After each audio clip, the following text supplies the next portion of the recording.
ഒരാഴ്ചയിലേറെയായി വളരെയധികം ദുഃഖവാർത്തയും എല്ലാവരെയും ഞെട്ടിപ്പിക്കുന്ന വാർത്തയുമാണ് പൊതുവെ കേൾക്കുന്നതെന്ന് പറയാം.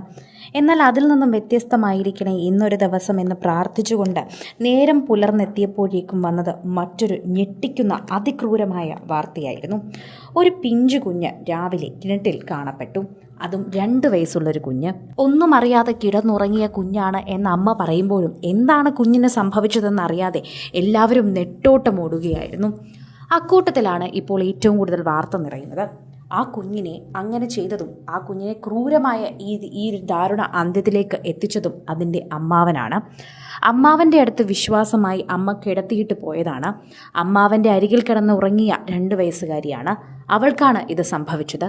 അവൾ ഒരിക്കലും അറിഞ്ഞിരുന്നില്ല അവളുടെ മാമൻ ഇത്തരത്തിൽ അവളെ ഉപദ്രവിക്കുമെന്ന്. വീട്ടിൽ ഇന്നലെ കുഞ്ഞിൻ്റെ അമ്മയ്ക്കും അച്ഛനും പുറമെ അമ്മാവനും അമ്മുമ്മയും ആ വീട്ടിലുണ്ടായിരുന്നു. ഈ കുഞ്ഞിൻ്റെ അച്ഛനും അമ്മയും തന്നെ ഇപ്പോൾ അധികം അടുത്തു താമസിക്കുന്നില്ല, വളരെ അകന്നാണ് താമസിക്കുന്നത്.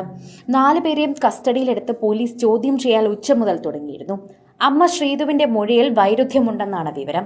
ഇന്ന് രാവിലെയാണ് കുടുംബം താമസിക്കുന്ന വാടക വീടിൻ്റെ കിണറിൽ 2 വയസ്സുകാരി ദേവേന്ദുവിനെ മരിച്ച നിലയിൽ കണ്ടെത്തിയത്. ഒറ്റയ്ക്ക് മാറ്റിയിരുത്തിയുള്ള ചോദ്യം ചെയ്യലിലാണ് യഥാർത്ഥ കൊലപാതകത്തിലേക്ക് എത്തിച്ചതും അന്വേഷണ സംഘം എത്തിയതും. അമ്മാവൻ ഹരികുമാർ കുറ്റം സമ്മതിച്ചു. അതാണ് വിവരങ്ങൾ ആദ്യം പുറത്തുവന്നത്. ഇന്ന് രാവിലെ മുതൽ തന്നെ ശ്രീധുവിൻ്റെ മൊഴിയിൽ വൈരുദ്ധ്യമുണ്ടായിരുന്നു. തനിക്കൊപ്പമാണ് മകൾ ദേവേന്ദു കിടന്നുറങ്ങിയതെന്ന അമ്മയുടെ മൊഴി കേസിലെ നിർണായക വഴിത്തിരിവായി. അമ്മാവനൊപ്പം കിടന്നുറങ്ങിയതെന്ന മൊഴിയാണ് അച്ഛൻ ശ്രീജിത്ത് പോലീസിന് നൽകിയത്. അന്വേഷണത്തിനൊടുവിൽ കുട്ടി യഥാർത്ഥത്തിൽ അമ്മാവനൊപ്പമാണ് കിടന്നിരുന്നത് എന്ന് പോലീസ് കണ്ടെത്തുകയായിരുന്നു. ഉറങ്ങിക്കിടന്ന കുഞ്ഞിനെ കാണാനില്ലെന്ന പരാതിയുടെ അടിസ്ഥാനത്തിൽ നടത്തിയ പരിശോധനയിലാണ് മൃതദേഹം കിണറ്റിൽ നിന്ന് കണ്ടെത്തിയത്.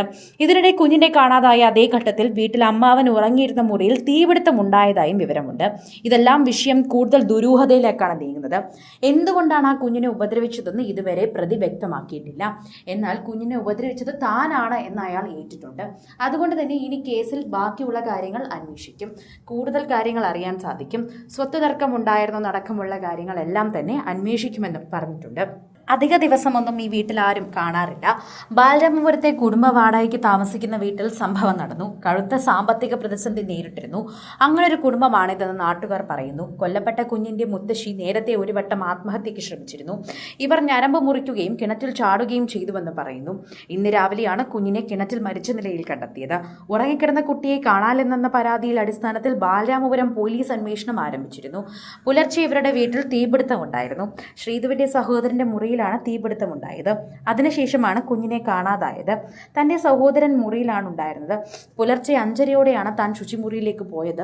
കുഞ്ഞിന്റെ കരച്ചിൽ കേട്ടെന്ന് ശ്രീധു പോലീസിനോട് പറയുന്നു. എന്നാൽ മൊഴി പോലീസ് പൂർണ്ണമായും വിശ്വസിച്ചിട്ടില്ല. ഇവരുടെ മൊഴികളിലൊക്കെ തന്നെയും വൈരുദ്ധ്യമുണ്ടായിരുന്നു. അതുകൊണ്ട് തന്നെ കുഞ്ഞിന്റെ കൊലപാതകയെ ശരിക്കും മനസ്സിലാക്കാൻ തന്നെയാണ് പോലീസ് നിൽക്കുന്നത്. സിനിമ, ഫാഷൻ, ലൈഫ് സ്റ്റൈൽ വാർത്തകൾക്കായി മലയാളി ലൈഫ് സബ്സ്ക്രൈബ് ചെയ്യൂ. ലേറ്റസ്റ്റ് അപ്ഡേറ്റ്സിനായി ബെൽ ബട്ടണും അമർത്തുക.